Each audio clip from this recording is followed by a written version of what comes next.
2, 3. Okay, update ng mga boss. Wala pa tayo nakitang papalitan ng pera. Medyo mahirapan tayo dito ngayon kasi medyo nalilito na din ako kasi iba yung binabaan ng bus. Pero nandito pa rin tayo. I think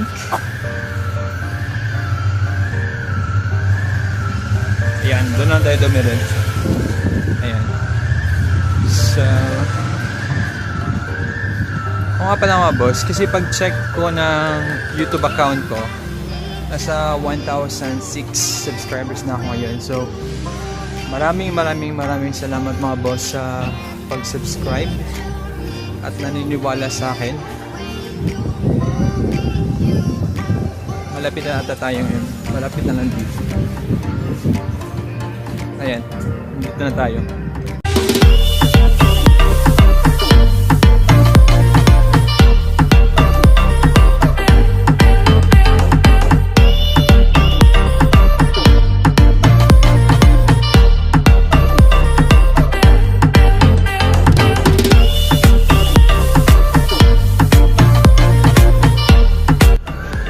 Oo nga pa nga boss, kasi sa amin sa Cebu meron doon Alberto's Pizza. Kaya nung last contract ko, nagulat ako kasi may Alberto's Pizza dito, pero iba naman talaga to yung pangalan niya. Parang same name na talaga. Baka dito lang talaga sila kumuha din ng idea. Iwan ko lang. Ayan, Alberto's Pizza. Sikat na yung Alberto's Pizza. Ayan. Meron din ditong Calda Pizza, pero nakalimutan ko kung saan yung banda. At kung mapapansin yung mga boss, yung mga tao dito, 'di ba? Balot na balot kasi nga malabing na dito eh. Tanong ko nga sana mag-short lang para mabilisan lang, pero hindi kaya, kaya nag-ano na ako. Tapos dito mga boss, isa tong parang may mga artifacts sa loob. Kaya lang hindi natin makikita kasi na marumi, tsaka hindi clear yung glass, pero may ito sa ilalim, hindi nyo lang makita. Ayan, ayun. The town walls by architect Sangallo, 16th century, was extended towards southeast with a tracing called Opera e Corno. The second half of 19th century, a new gate was opened in that expansive wall after called Porta Campanella, or even Porta Trajana or Trajana from name of it, just an old gate now abandoned. Ayan, yan yun mga boss, yan yun sa loob. Okay, lipat tayo mga boss. Last time mga boss, dito bumili ako ng ganito, 1 euro lang. 1 euro? 1 euro? 1 euro lang din. Dito ako bumili last time. Tapos may mga rosary din sila. Nakabili na ako last contract nito. 1 euro lang din ata. Sorry. Ayan. Hindi ko lang kung anong babaya. Ito nga pala. How much for this? This 5 euro. 5 euro. But the small one, this is 2 euro. This medium 3 euro. This one, 3 euro. Ayan, 3 euro. May Civitavecchia pa naman kasi by next year May 5. Kaya ganun. Ang ganda din to. Pang ano? Photo, 1 euro. Pag napapicture ka, 1 euro yung bayad. Ayan. Bigyan ko yan ng B-roll mga boss ha.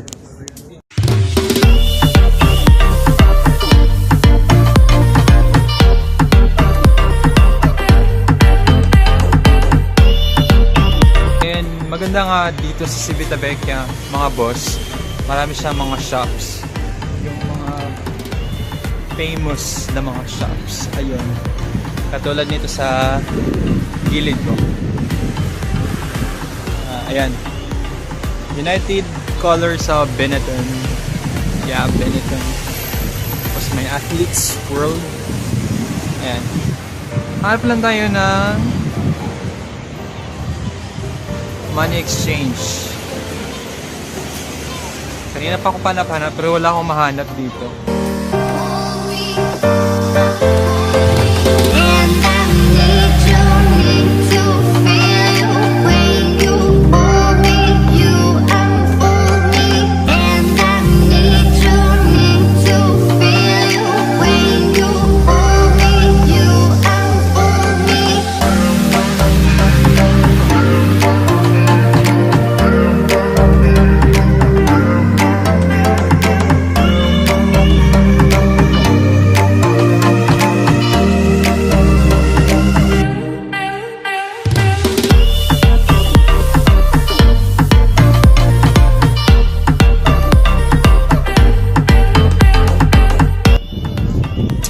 Pasko na dito mga boss.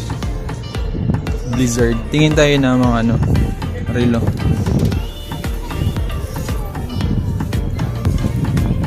Magkano ba? Walang presyo. Ayan. Meron din mga diamonds, diamante. So, 1,380 euros. Yeah. Tapos Citizen. Yan, titanium. Ayan, yung ganito sa atin. 39 euros lang dito. Original, 43 euros. So, this is around like, siguro almost 2,000 or 1,000 plus. Ayan, may McDo nga pala dito. Okay, dito ako sa gilid. May McDo nga pala dito. Tapos, doon muna tayo punta kasi may nakita ko dyan. Yan, money transfer or money change. Tapos, Seaman Street yan. Punta tayo dyan. Tapos, daan lang muna tayo. Hanapin natin yung money transfer. Kasi yung sa Pinoy restaurant, last time kasi yung internet nila mahina, kaya hindi ako sure kung saan ako mag-internet kasi mag-upload ako ng video at i-update ko yung mga ano, yung comment section. Ayan, food from World Wi-Fi. Ito may Wi-Fi, sabi nila. Tingnan natin. Ayan, change office. Ayan, money market. I-try natin kung magkano yung $20. Ayan. Okay mga boss, so tapos na tayo nagpapalit ng pera. So punta na tayo ngayon sa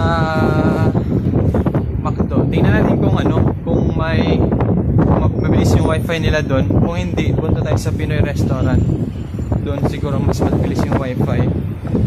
Ayan. Tapos mag-grocery lang tayo ng konti para may kainin tayo sa kabina pag walang magawa. Ayun. Punta man ako mga boss ha. Ayun, nag-order na tayo mga boss. Dito yung order ko. Hinintay ko lang yung price. Matagal pa. Ayan.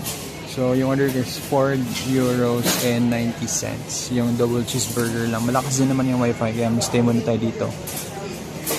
Nakakaya naman pag tumambay na wala tayong binibili mga boss. Ayan. Wait ko lang yung fries. Ito na yung order ko mga boss. Burger, cheeseburger, fries, cheeseburger, and then yung Fanta or Royal yung kung sa atin sa Pinas. And then nahingi ako ng ketchup. Akala ko binibigyan na yung ketchup. Binibili pa yung ketchup. 25 cents. Kaya bumili ako ng dalawa. Tsaka malakas yung wifi nila. So upload muna ako tapos ulis na ako mamaya. Bibili pa ako ng magnet doon sa sa gilid. Yung pinakita ko sa inyo kanina. Kain mo tayo mga boss. Ito nga pala yung double cheeseburger nila dito mga boss. Tingnan nyo. Kung ano yung cheeseburger natin doon, parang ganun lang dito sa Italy. Tsaka yung fries. Pero may ibang siya. Parang may ibang lasa. Tsaka yung ketchup talaga. Hindi siya matamis. Yung Fanta niya, parang na siya. Medium ba to? Parang ganun. Alas 12 pa ngayon. Tapos yung Bacon board namin is 5:30. So marami pa akong oras. Kain muna ako mga boss ha. Okay mga boss, so na-upload na natin yung video. Tumambay ako sa McDo ng mga 2.5 hours. Yun, so tumambay ako ng 2.5 hours ata bago na-upload lang yung isang video ko doon. Tapos ngayon, mag-alas 3 na ng hapon dito. Pauwi na din ako mga boss. Pabalik na ako ng barko kasi yan ang oras na matutulog pa ako. May duty pa ako mamayang gabi. Ayan. Hindi na lang muna ako mag-video pa pabalik ng barko mga boss kasi pagod na ako. Gusto ko na talagang matulog. Grabe, uulan pa ata mga boss. Kaya nagpamadali na ako pabalik ng bus terminal papuntang yung bus na magdadala sa akin pabalik ng ng barko. Mamaya pa naman yung Bacon board, 5:30 pa. Kaya nga lang paulan na. Baka mababasa ako nito. Wala akong dalang payong or raincoat. Ayan. Grabe. So, dalian na lang natin mga boss. Okay, hi mga boss. So, dito na ako sa bus and hinintay ko lang na bubiyay yung bus pabalik sa barko. Umulan na ngayon. Papakita ko sa inyo. Ayan, medyo malakas na yung ulan. Buti na lang nakaabot pa ako dito sa bus. Buti na lang talaga. Kaya mamaya, kita-kita lang tayo mamaya mga boss. Hindi na ako magwa-vlog. Kasi pagod na ako. Hi mga boss, so nandito na ako sa kabina ko. Safe ako nakauwi. And medyo basa nga lang kasi malakas yung ulan. And yun, so sana magustuhan nyo yung video na to. At kung nagustuhan nyo, i-click nyo ang like na button. At kung hindi ka pa nakapag-subscribe, i-click mo ng subscribe button. At i-click nyo rin ang bell button para ma-notify kayo for the new videos coming soon. Ayun. So yun lang muna mga boss. See you soon. Ciao!